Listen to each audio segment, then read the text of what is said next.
You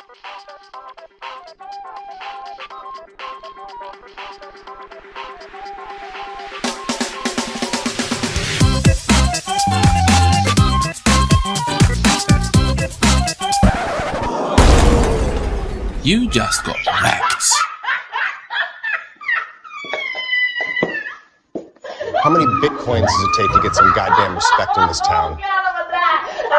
What's going on, guys? It's K-Dub here with another episode of CryptoZombie. Welcome back to the channel. Hope you're having a great day today. Bitcoin continuing to put in lower highs on the daily. I think at this point it is quite confirmed that we are in fact in a bear market on the daily time frame. We have fallen below the 200 daily moving average. We need to talk about the significance of these levels. And although while some people are having some hope on the lower time frames, saying that we do look like we're curving up, we might have some money flow coming to the upside. Maybe we do have that breakout. Well, things are ultimately looking quite grim for Bitcoin. But before everybody freaks out and assumes that I'm just going to be a total bear this video, no, not exactly. There actually is one thing particular that if we have a look at, it could be the last sort of hope for Bitcoin, because every single time that this happens, we do at least minimally have a relief rally. So is Bitcoin going to actually have that relief rally to the upside, or are we looking to just crash down to these low levels like some people have been calling for? Well, that's what I want to talk about today. We're going to keep today's video super quick if that sounds good to you. There really hasn't been much to talk about. We've just been bouncing between the same range,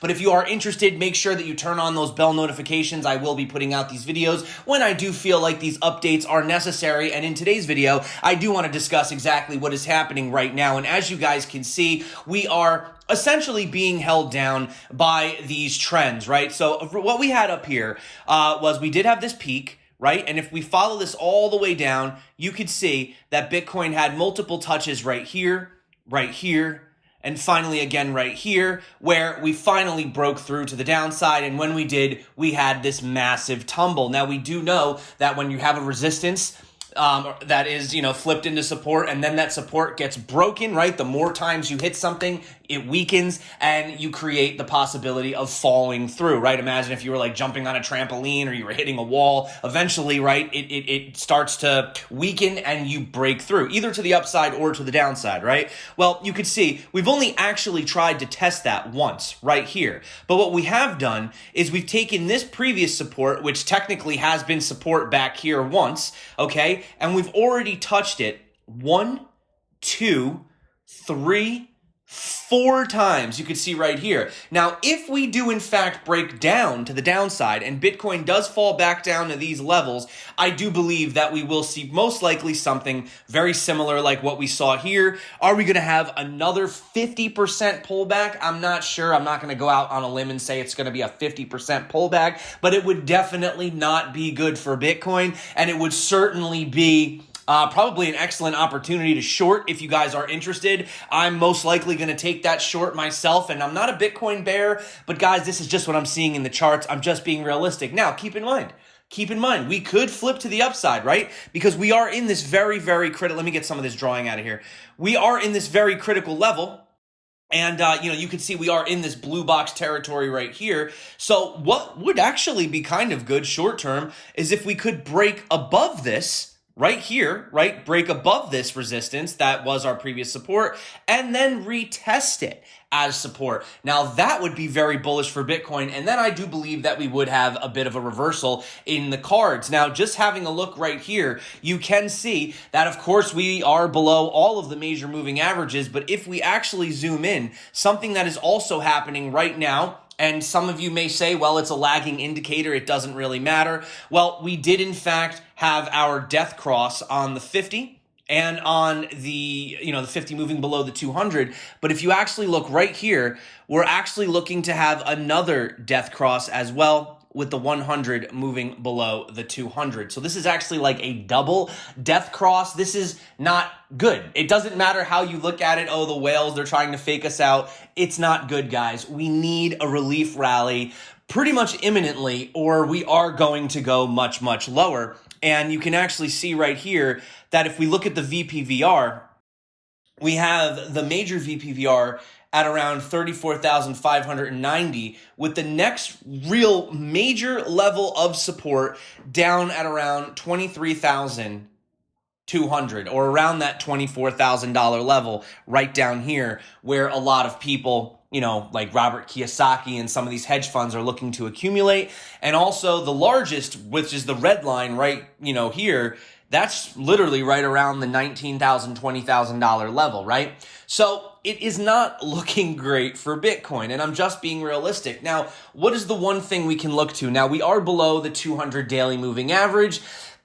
Okay, we've dipped below it before in the past. However, the fact that we have stayed below this moving average for about a month right now is not good. Now, if we actually go back and we look at Bitcoin's history, you could see that essentially falling below, this line really in the previous cycles was the beginning of the major bear market, right? I mean, if we go back here and we just look at what was happening back here in 2017, we got below it. And then look at this. It actually acted as resistance all the way here, here, before finally having that major capitulation to the downside. We put in a bit of the Adam and Eve bottom, and then look at right here. As soon as we broke back above it, we started into the major rally, and you could see the same thing happened here. We got back above it after the COVID crash. We actually rode along on it as support, and we did break to the upside, which is why a lot of people, are comparing what happened back here. And we even did this fractal on the channel with this sort of very similar move. But the difference is we were above the 200. And if we actually look at the indicators, they were very different on the chart as well. So what does this mean? Well, ultimately, guys, as I said, if we don't break above this blue box territory, which is minimally $38,000 for Bitcoin, with the high end being around sort of around that $42,000 level, then we are going to most likely end up falling to some of these lower levels. We have our first support obviously down here at 28. And, our next one would be once, like I said, down here around the 24,000, 25,000. And the absolute worst case scenario, which also lines up perfectly with the Fibonacci retracement, which I showed you guys the other day, would of course be revisiting our $20,000 level. I don't really anticipate us going below the $20,000 level. It is possible, but I just think with all the momentum and the interest and the nations adopting Bitcoin and the institutions and, the clear accumulation that we've seen from the whales. But keep in mind, this is something that, could take months to play out, right? It could just be a slow, sideways, boring grind, before actually moving to the upside. And as I said, this would mimic what we saw in the 2013 sort of mini bear market within the bull market, right? So right here, we do have our 50 holding us at around 31,500. I do believe if Bitcoin falls below the $31,500 level again and holds below it, then I think we're going to go lower. So those are the two sides of the coin. Right now it's just bouncing between the regions. I'd love to tell you I know exactly what's going to happen. I don't know exactly what's going to happen, but I do have these ranges that we're looking at, and I do know that if we break below that level, we are going to go much lower, and if we break above that box that I showed you, then I do believe we're back in a bull market. Right now, I believe we're in a crab market, because crabs go sideways, that's what they call it, and a lot of it is still depending on the DXY. Obviously, the DXY having some resistance here. I would like to see this come back down if this does start to come lower. I believe this is going to be very good for Bitcoin. However, if we do have a breakout to the upside, I believe it's not only going to be bad for Bitcoin, but it's also going to be bad for stocks. And I do believe that if stocks start to fall, then I think Bitcoin will actually fall with the stocks as well, as we have seen correlation in the past. So, like I said, guys, lower time frames, maybe they look okay.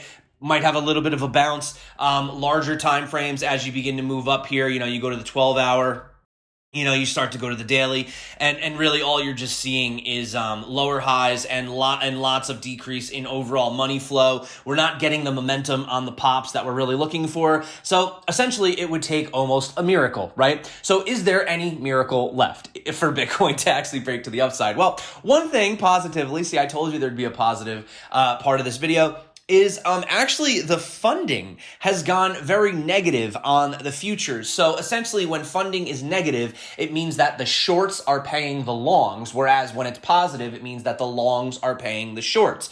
You don't really need to pay too much attention to that, but what you can look at is that when funding does start to get extremely negative, we often do see or it is a sign that there is going to be a bit of a reversal, right? And same way for positive. So, for example, if we just take some of these levels right here, you could see right in this cluster, right, where Bitcoin, and we were still in a bear market, right? But you could see there was a lot of, Bitcoin started going up, and you could see funding started going up, and then eventually it hit a peak, and we had the major crash. And then look, the funding went into the negative, right? And then we went basically sideways for months, and then right here, we had funding flip into the positive again, and that's where we had this move where Bitcoin went from about $9,000 all the way up to about $13,000, right? And if we actually look at what we're doing right here and zoom in, you could see that we actually are in the negative funding. So we are looking for this funding to flip at some point. When, I don't really know specifically,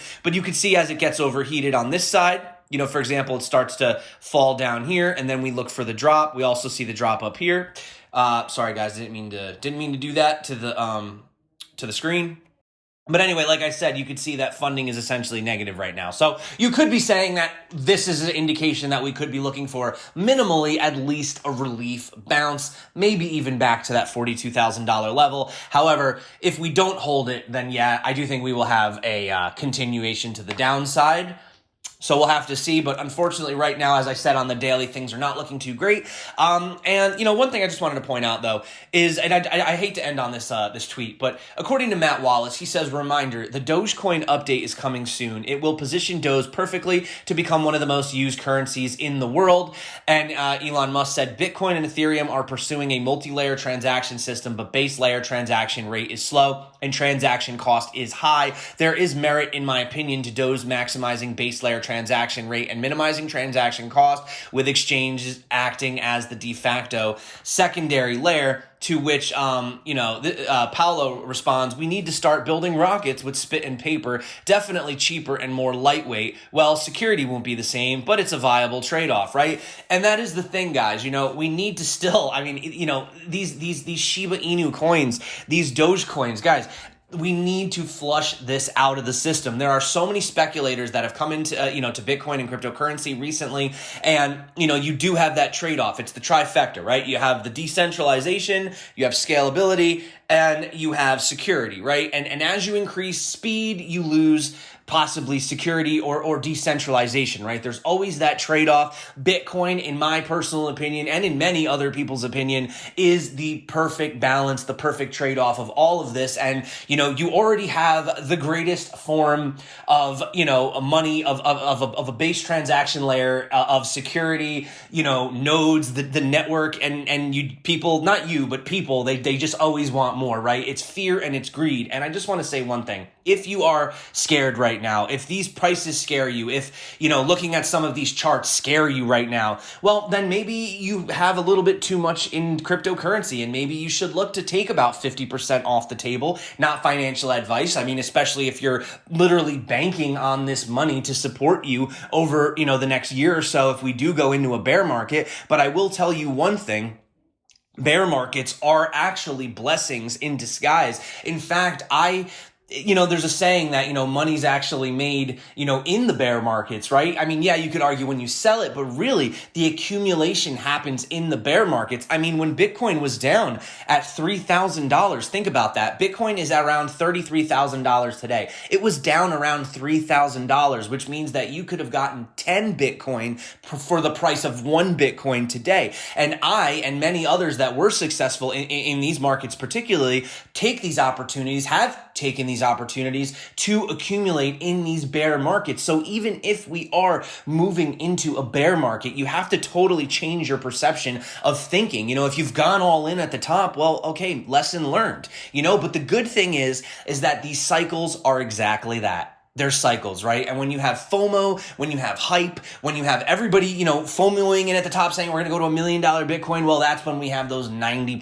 pullbacks, right? But also don't forget, when Bitcoin has those 80% crashes and everyone's saying Bitcoin is dead, it's over, guys. We had our fun. It was a good run. And and you decide to just sell and get your last little pennies out that you can. Well, guess what? That's when Bitcoin decides to pump 900%. So you have to be, in it, basically time in the markets markets is better than trying to time the markets. And yeah, we may be potentially heading into a bear market or at least a mini correctional period within the larger grand scheme of things. But just think about a time when Bitcoin will be worth $300,000. And then you'll think to yourself, well, I used to be able to get 10 Bitcoin at 30,000, where I can only get one now for 300. And that time will come because markets are cyclical and they're just going to do what they're going to do. They're going to have euphorias. They're going to have despairs. They're going to have ups. They're going to have downs. At the end of the day, nothing has ever been able to kill Bitcoin. I still put my money where my mouth is. I still hold mostly Bitcoin. 80% of everything I'm holding right now is Bitcoin, with the other percentage being cash. And